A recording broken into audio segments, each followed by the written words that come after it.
We were doing arithmetic progression chapter 5 class 10th NCERT and CBSE board. So हमने arithmetic progression समझ लिया है क्या है. अरिथमेटिक प्रोग्रेशन का मतलब है it's a sequence of numbers and this sequence has a very unique pattern. What kind of pattern we are talking about?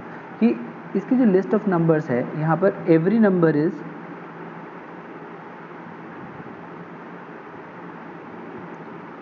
obtained. कैसे मिलता है? By adding a fixed number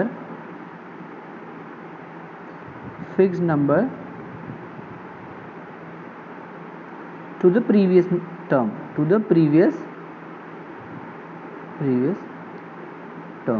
so यहाँ every number नहीं बल्कि we will write every term is obtained. जो हर एक term है वो हम कैसे निकालते हैं? प्रीवियस टर्म में कुछ ऐड कर. और वहाँ पर हमने ये सीखा कि इस AP में एक होती है फर्स्ट टर्म जिसको हम बोलते हैं A. फिर होती है कॉमन डिफरेंस जो कि फिक्स नंबर है. This common difference is denoted by D जो कि प्रीवियस टर्म में ऐड होता है.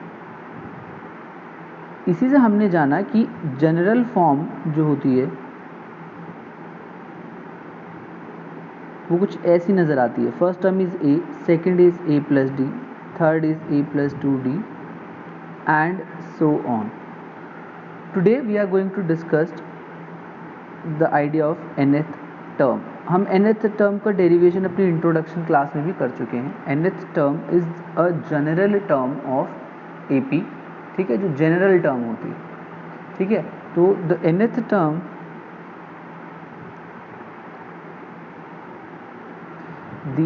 टर्म ऑफ एन AP इसको डिनोट हम करते हैं AN से. Of the AP with first term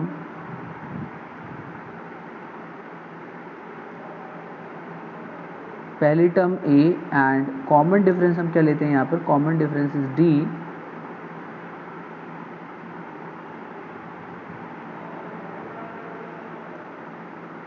is given by. अब इस AP को इस nth टर्म को इस तरीके से लिखते हैं AN which is A plus n minus 1D. अब यहाँ पे n जो है वो नंबर ऑफ टर्म है. आप कौन सी टर्म निकालना चाहते हैं? D जो है वो कॉमन डिफरेंस है. ठीक है, अब इस an को एक्चुअल में जनरल टर्म भी कहा जाता है. an is also called general term. बहुत जेनरिक है, इससे आप कोई भी टर्म निकाल सकते हैं. तीसरी, चौथी, पांचवी, छठी. इस जनरल टर्म ऑफ AP. अब यही जनरल टर्म कभी कभी लास्ट टर्म भी कही जाती है जब आपकी AP क्या हो जाए? फाइनाइट. तो in case of finite term this is also called last term. तो हम इसे इस तरीके से भी लिख सकते हैं. अगर जो है किसी AP में there are m terms, let the number of terms in an AP is m. मतलब m नंबर ऑफ टर्म्स हैं. कहने के लिए m की वैल्यू कुछ भी हो सकती है, 10, 50, 20, 30 जो भी हो सकती है. तो जो am होगी ना, यहाँ से अब जो am निकालेंगे, this am will not be the nth term, this will represent the last term. ठीक है, तो am will be last term. उस AP की लास्ट टर्म होगी एंड इसे डिनोट करते हैं हम L से. किस am को? इस am को फिर हम डिनोट करते हैं L से. Also denoted by L, small l से, कि भाई लास्ट टर्म हमारी ये है. अब कुछ प्रैक्टिस कर लेते हैं कुछ क्वेश्चंस की कि nth टर्म बेस्ड क्वेश्चंस कैसे आते हैं. बहुत सिंपल क्वेश्चंस आते हैं, डायरेक्ट क्वेश्चंस आते हैं. सपोज आपसे पूछ लिया कि find the 10th term of given AP. Let us take an example. Find 10th term of AP. there is an AP which is given to 7. देखिए, जैसे ही आपसे 10th टर्म कहा तो आपको पता है आपको क्या निकालना है? कुछ चीज़ें हम फटाफट से यहाँ लिखना सीखते हैं। हमें निकालना क्या है, A10 हमें निकालने के लिए बोला है। अब जैसे हमारे दिमाग में A10 आया तो हमारे दिमाग में A10 का फॉर्मूला आ जाना चाहिए, which is A plus 9D, A plus 9D। अब यहाँ पर हमें क्या ढूंढना है, हमें A पता होना चाहिए और D पता होना चाहिए। A और D निकालेंगे कैसे, हमारी AP से हमें A और D की वैल्यू पता चल रही है। सो हेयर हम लिखेंगे A इज कितना 2 और D निकालने के लिए हम क्या करेंगे, A2 minus A1, A2 minus A1। तो A2 is 7, A1 is 2, so 7 minus 2 will give me 5. So I have the D, I have A, I can find A10. Therefore A10 is equals to A plus 10 minus 1D। क्यों, because आपको पता है an होता है A plus n minus 1D। आप यहाँ इस फॉर्मूले को साइड में लिख देंगे। अब A कितना है आपका 2, D minus 1, 10 minus 1 will give you 9 into D is 5, तो 2 plus 45, the 10th term is 47. So it is that simple। आपसे डायरेक्ट क्वेश्चन निकालने के लिए बोले जाते हैं। You can try for A30 in this, you can also find the 50th term of this AP and do remember अभी हम इसे कहाँ से निकाल रहे हैं, सामने से। Take a situation if you have been asked to find the 15th term from the last of this AP, but इसका last हमें पता ही नहीं है because it's a finite, it is infinite AP। In case of finite AP you are sometimes also asked to find the last digit from end। ठीक है, तो ये है, देखो हमारा जो nth टर्म का फॉर्मूला है ना, उसमें जितने वेरिएबल हैं, एक्चुअल में कितने वेरिएबल हमें नज़र आते हैं अगर हम एक्सप्लोर करने की कोशिश करें। हमारे सारे क्वेश्चंस जो होते हैं हमारे वेरिएबल्स पर ही बेस्ड होते हैं। तो एक बार फॉर्मूले को ध्यान से दोबारा देखेंगे। nth term A plus n minus 1D। अब अगर आप ध्यान से मैंने हाईलाइट करना शुरू करूँ, पहला वेरिएबल ये है, सबसे पहले nth टर्म हमें पता ही नहीं है कौन सी, ये किस किस की हेल्प से निकलती है। हमें एक तो n पता हो कि हम कौन सी टर्म निकालने वाले हैं, हमें D पता हो और हमें A पता हो। इन चारों में से कोई भी एक वैल्यू अगर गायब कर दी जाए, आपके लिए सवाल बनाया जा सकता है आराम से। ठीक है, आपको कोई बोल दे कि this is the nth term, this is the first term, तो कोई अगर आपको बोले, सपोज करिए क्वेश्चन देते हैं, चलो आपको 50th term of an AP is 70 and the first term is 2,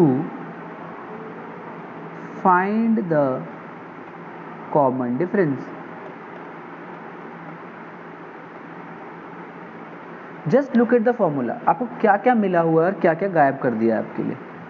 50th term कहने का मतलब आपको n पता चल गया है, ऑफ एन AP इज 70, तो 50th टर्म इज 70, तो ये an हो गया आपके पास। And the first term is 2, तो आपको A भी दे दिया है। Just look at the formula, हमने क्या कहा था, मेरे पास 4 वेरिएबल है, कोई भी 3 दिए होंगे, आपको फोर्थ वन निकालना होगा। तो आपको 4 में से 3 दिख गए हैं, तो आप फोर्थ वन आराम से निकाल सकते हैं। Late us try, I have just created a question for you.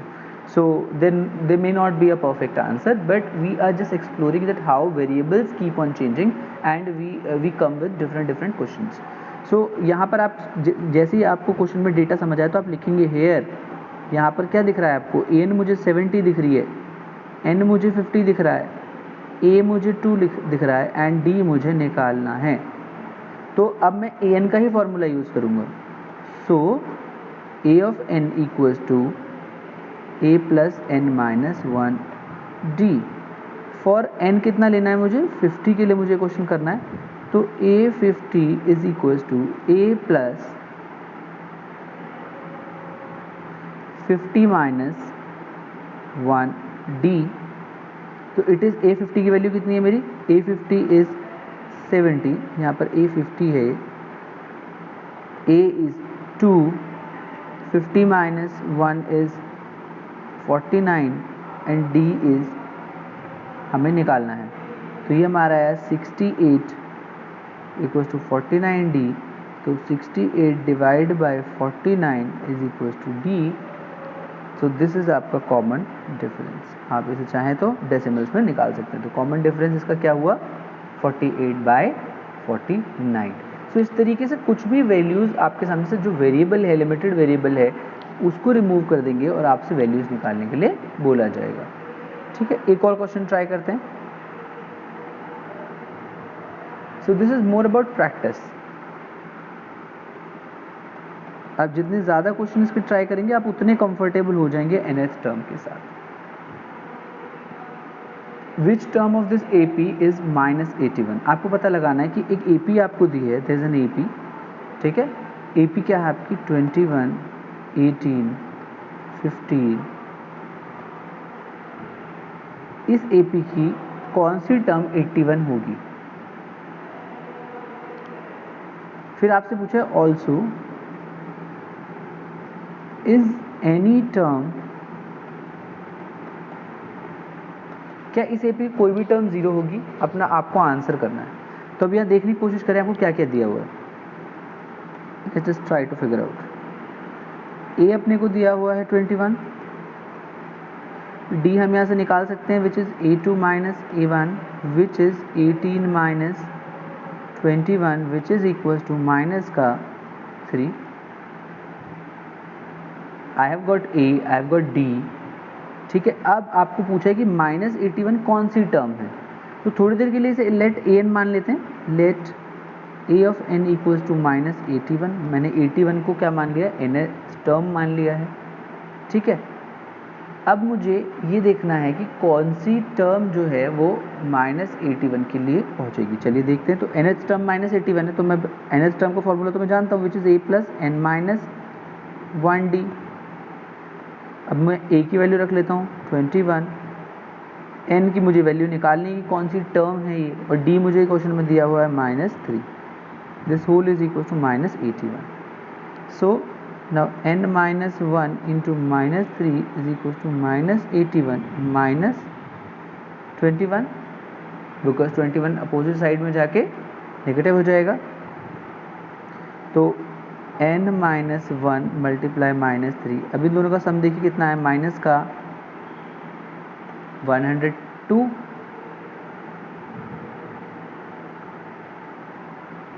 अब इस -3 को हमने डिवाइड में ले आए।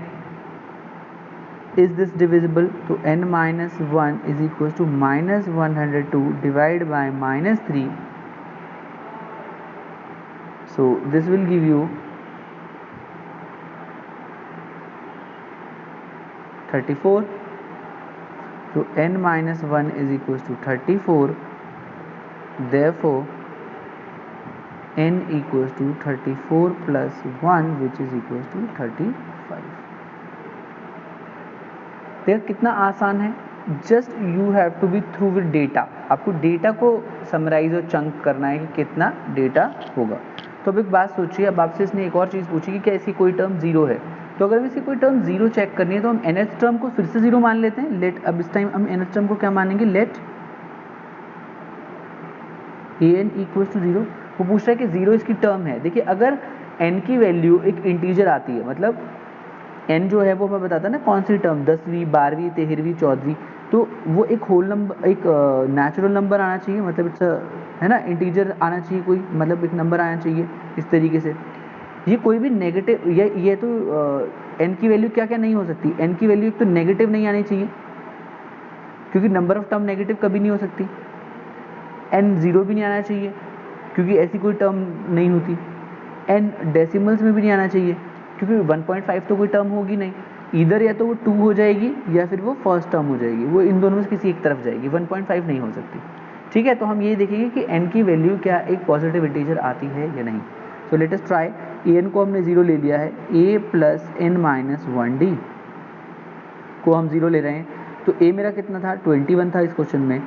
n की ही मैं तलाश कर रहा हूँ कितना आएगा, और d मेरा कितना है, d इज -3 टू 0। तो ठीक है, n माइनस 1 को हम ऐसे वेट करते हैं, 3 मल्टीप्लाई में 7 में है, यहाँ ये -21 हो गया है, तो n-1 मेरा कितना आया, -21 को आप -3 से डिवाइड करिए तो माइनस माइनस गेट कैंसिल, तो n-1 जो आपका आया 3 7 सा,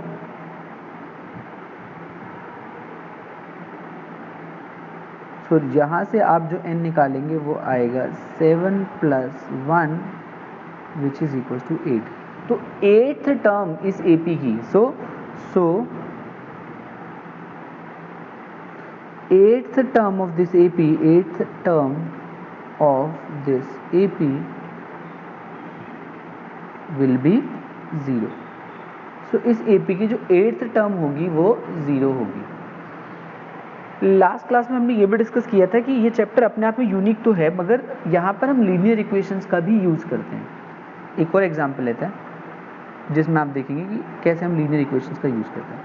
आपको क्वेश्चन दिया कि एक ही AP की आपको 2 टर्म दे दी जाए और आपसे उस AP को बनाने के लिए बोल दिया जाए। कहने का मतलब find the AP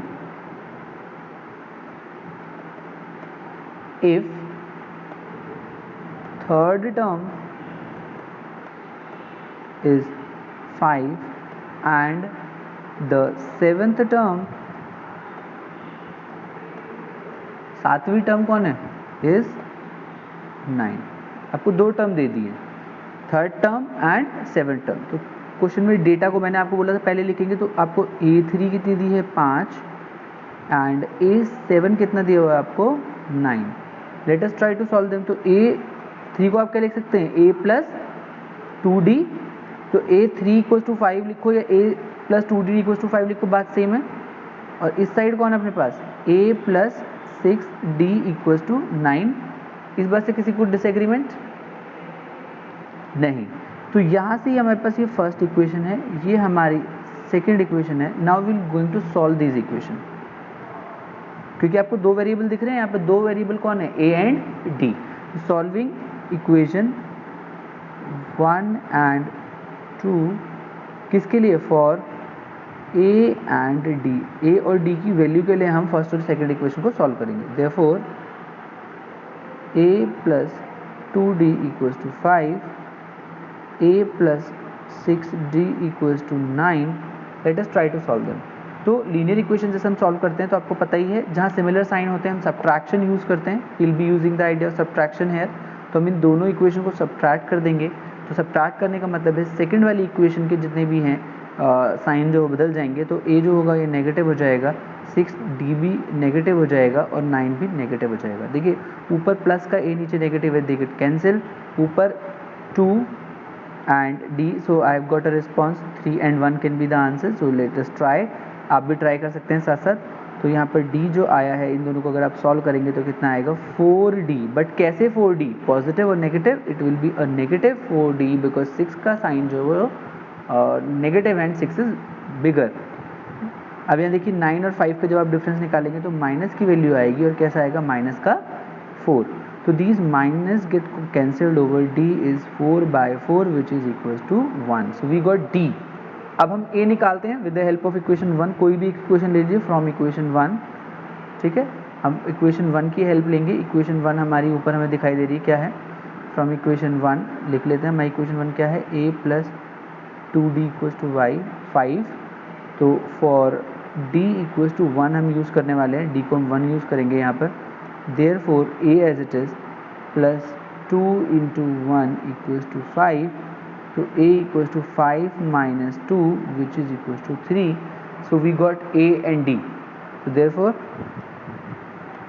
first term क्या है इस AP की, therefore A is 3 and D is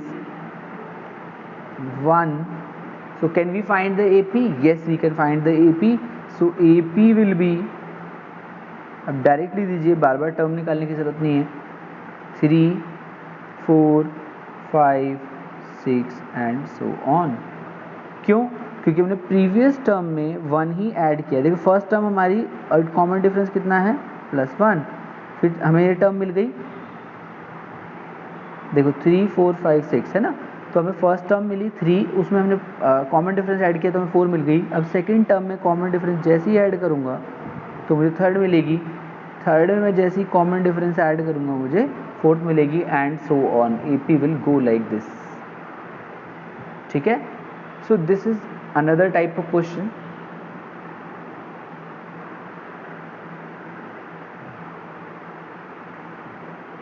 some very interesting questions are also there. जैसे कुछ कॉन्सेप्ट जो हैं वो AP फॉलो करते हैं. जैसे कुछ कॉन्सेप्ट डेली लाइफ के अगर हम देखने की कोशिश करें जो AP को फॉलो करते हैं वो हैं, एक तो होता है आइडिया ऑफ सिंपल इंटरेस्ट.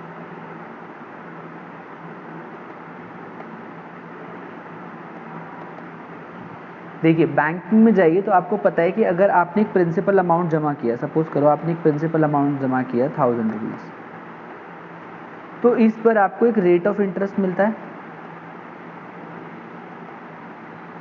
और ये रेट ऑफ इंटरेस्ट फिक्स्ड होता है. सपोज करो आपको 5% आपको रेट ऑफ इंटरेस्ट मिल रहा है, मतलब आपकी जो जमा राशि है उस पर 5% आपको एक्स्ट्रा मिलेगा. तो जब फर्स्ट ईयर था आपका बैंक में तो आपको कितने रुपये आपने जमा करा के 1000 रुपये. तो सेकेंड ईयर में कितने हो जाएंगे? 1000 तो आपके खाते में थे ही थे. एक सिंपल इंटरेस्ट जुड़ेगा पहले साल के लिए. तो वो सिंपल इंटरेस्ट कितना है? तो हम सिंपल इंटरेस्ट पता है कैसे निकालते हैं हम? P into R into T upon 100. और टाइम पीरियड हम कितना ले रहे हैं? एक साल के लिए पैसा रखा हुआ था हमने, तो प्रिंसिपल कितना होगा? 1000. रेट ऑफ इंटरेस्ट कितना है? 5. टाइम पीरियड 1 है अपॉन 100. तो कितना मिल रहा है? कैसे करें? सिंपल इंटरेस्ट आपको पता चल गया 50 रुपीज़. तो मतलब हर साल 10 साल 50 रुपये जुड़ते जाएंगे. और जैसे हम कहते थे सिंपल इंटरेस्ट, अगर आपने अमाउंट 10 साल के लिए रखा है तो आप क्या करते थे? यहाँ 10 लेते थे. तो कहने का मतलब है देखो इनडायरेक्टली इसी को सॉल्व कर रहे हैं आप, और उसमें टाइम पीरियड को आप मल्टीप्लाई करते जा रहे हैं. जितने साल के लिए आप रख रहे हैं उतना सिंपल इंटरेस्ट, चाहे 10 साल के लिए रखिए, चाहे 100 साल के लिए रखिए, या 500 सालों के लिए रखिए, तो पर एनम, ये पर एनम आपको चार्ज मिल रहा है. ठीक है. तो फर्स्ट ईयर में 1000 रुपये थे. सेकेंड ईयर में 50 और जुड़ गए, तो सेकेंड ईयर में आपके पास कितने रुपए हो गए? 1050. Can you tell me for third year कितना हो जाएगा ये? तो सेकेंड ईयर की राशि 1050, उसमें इंटरेस्ट जोड़ देंगे तो हमारा कितना बना? 1100. देखिए आप ध्यान से देखिए, फर्स्ट ईयर में इतना, सेकंड में इतना, थर्ड में इतना, फोर्थ में कितना होगा? सिर्फ देखकर ऑब्जर्व करने की कोशिश करिए. 1150. What will be the fifth year? 1200. Why this is happening? Because हमें वो एक जो फिक्स्ड अमाउंट है वो मिल गया है जो हर एक में ऐड हो रहा है, एंड दैट इज 50. ये है वो amount which is being added. तो आपने देखा कि सिंपल इंटरेस्ट में भी अरिथमेटिक प्रोग्रेशन फॉलो हो रही है. तो आपको इस तरीके से अरिथमेटिक प्रोग्रेशन का आइडिया देकर भी आपसे क्वेश्चन पूछा जा सकता है कि if you deposited 2000 rupees at the initial year, what will be the amount you will be receiving after 50 years? So can you calculate for the 50th year? Can we calculate it for 50th year? So 50th year से यहाँ मतलब क्या है? हमें A50 निकालना है, which means 51 निकाल लेते हैं हम. So हम 51st ईयर के लिए, मतलब when there will be 51 years, तो कितना होगा अमाउंट? तो A51 निकाल रहे हैं, तो A51 निकालने का मतलब A प्लस n-1D, वेयर यहाँ पर अब आप लिखेंगे A plus 50 minus 1D, because आपको पता है n कितना दिया हुआ आपको? 51. तो A मेरा कितना था? इनिशियल अमाउंट आपने 1000 रुपीज़ जमा किया था. Very good, we have got another answer. So ये 51 टर्म थी, तो यह है 50, और D कितना है मेरा? फिर से 50 है. तो मेरा 1000 इनिशियल अमाउंट ऑलरेडी पड़ा हुआ है बैंक में. इंटरेस्ट मुझे कितना मिला है 50 सालों के लिए? 2500. तो मेरा टोटल अमाउंट कितना आ गया जो मैं इतनी दर पे अगर लेके निकला, तो वो आएगा मेरा 3500. 51 हम ईयर के लिए निकाल रहे हैं. Initially I took 50 but I have change the term. हम 51 ईयर के लिए निकाल रहे हैं, तो it will be 51 minus 1, so that calculation get easy. इसलिए मैंने यहाँ पर 51 लिया है. मैंने यहाँ पर 51 लिया है कैलकुलेशन इजी रखने के लिए। हम 50 के लिए भी निकाल सकते हैं। If we are calculating it for 50 तो it will be a plus 50 minus 1d which is a plus 49d which is equals to 1000 plus 49 into d कितना है 50। so 49 into 50 आप जैसे करेंगे तो you will get plus 2450। so this will give you 3450 as an amount। तो इस तरीके से आप अरिथमेटिक प्रोग्रेशन अपने आसपास डेली लाइफ प्रॉब्लम्स में भी देख सकते हैं। जैसे आप अपने पेरेंट्स से भी बात करके देखेंगे so you will come to know कि there is a fix amount of bonus which an employ get from their employer. ठीक है, तो इस तरीके से भी ये वर्कआउट होता है। तो आप इस तरीके के क्वेश्चंस को भी कर सकते हैं। So these are different types of questions which were based on arithmetic progression। One last question which is one of the very interesting questions and board में कई बार आया है, CBSE board इस question को कई बार पूछती है। So this comes under important category, don't forget it anyway। Find the 11th term, find the 11th term। So we will be doing these types of questions in next videos, but अभी हम ये कर लेते हैं 11th term from the last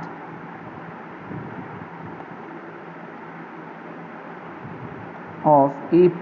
you are given with an AP और आपको बोला है इसकी 11th term निकालिए बट लास्ट से निकालिए। लास्ट कहाँ से होगा, मतलब लास्ट टर्म हमको दे दी 62, मतलब 62 से इधर की तरफ जब जाएंगे on this way find 11th term. तो इसे करने के दो तरीके हैं। ठीक है, पहला मेथड आपको पीछे से 11th टर्म पता करनी है तो आपको ये पता होना चाहिए वो 11th टर्म आगे से कितनी होगी। कहने का मतलब अगर किसी लाइन में ये बच्चे खड़े हैं तो ये बच्चा पीछे से कौन से नंबर पर है, ये वाला, it is at the third position from last. पीछे से आप देखें तो 1 2 बल्कि सेकंड पोजीशन, पीछे से थर्ड पोजीशन पर है। पहली टर्म ये होगी, दूसरी ये, तीसरी ये, तो ये थर्ड पोजीशन पे खड़ा है। बट इसी टर्म को जरा आगे से देखना, ये कौन से नंबर पर खड़ा है बच्चा, 1 2 3 4 5। आगे से आप इसे देखें तो 5th नंबर पर खड़ा है। अब यहाँ ध्यान से देखिए, पीछे से थर्ड और आगे से 5th दोनों सेम पर्सन है। तो एक्चुअल में यहाँ कितनी टर्म्स हैं, एक्चुअल में लोग कितने खड़े हैं, 7 पीपल। बट अगर आप इन दोनों का जोड़ देखें तो कितना आ रहा है, 8। तो कहने का मतलब there is a overlapping of number. तो अगर कोई आपको टोटल नंबर पता है, आप टोटल नंबर ऑफ पीपल पता लगा लें और पीछे से वो आपको क्या निकालने के लिए कह रहा है, थर्ड पोजीशन पर, तो आप 7 - 3 करेंगे तो आपको क्या मिलेगा,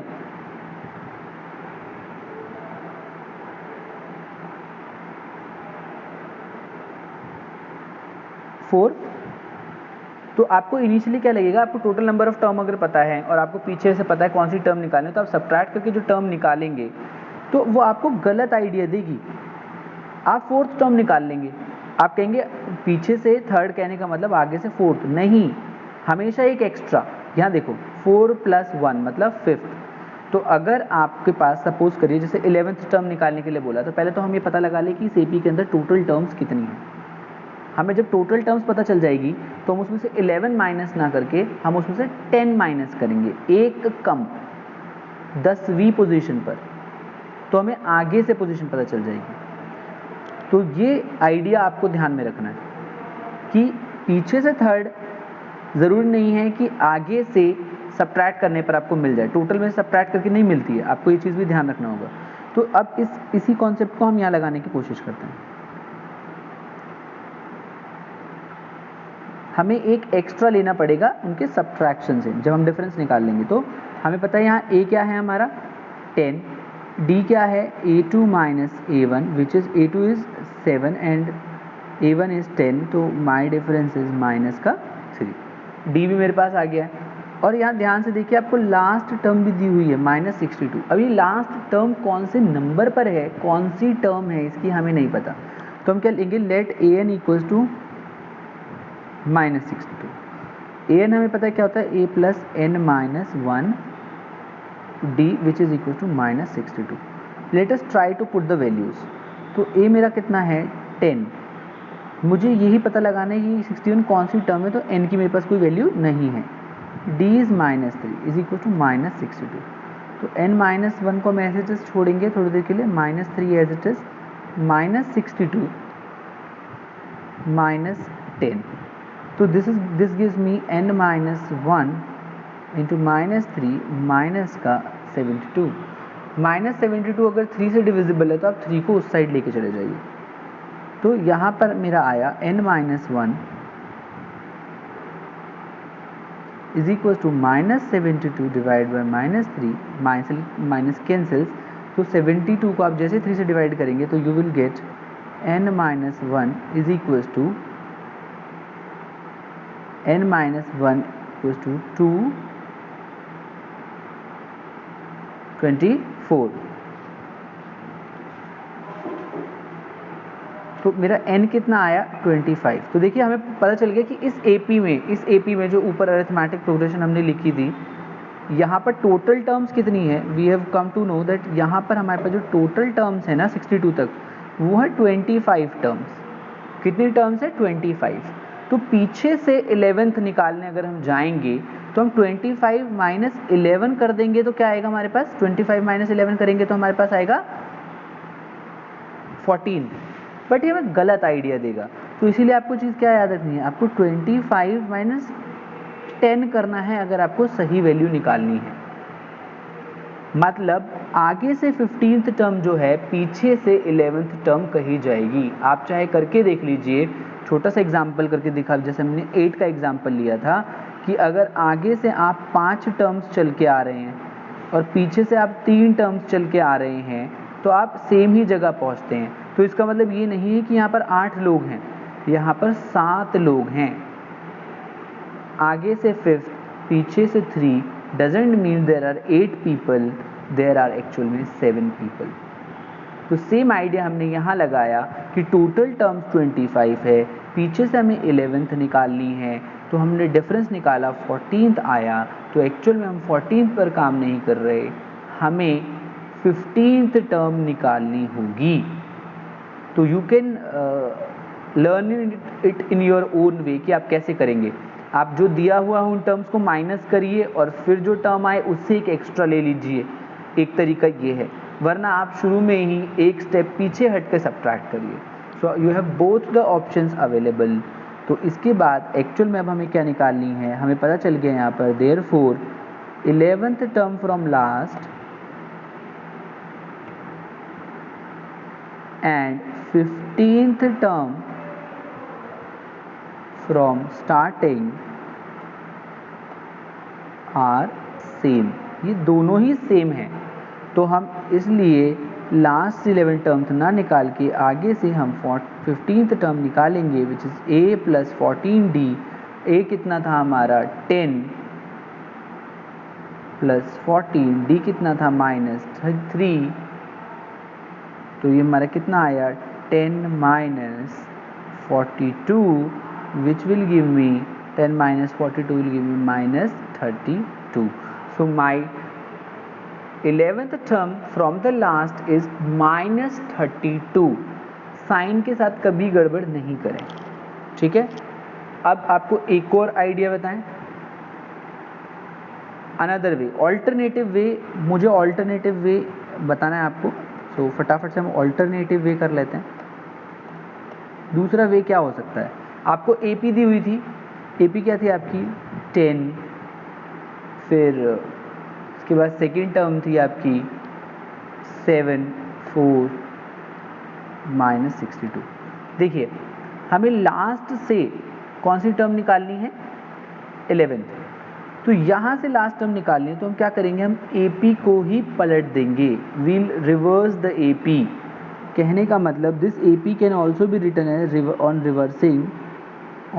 रिवर्सिंग। नज़ारा कुछ ऐसा दिखेगा, -62 आगे आ जाएगा, फिर उसके बाद कौन सी टर्म आएगी, क्योंकि अब कॉमन डिफरेंस कितना हो चुका है 10 7 4 मतलब +3। देखिए आपको इसमें 3 देखो -62 थी तो -62 से यहाँ पर कौन सी टर्म होनी चाहिए थी माइनस का 59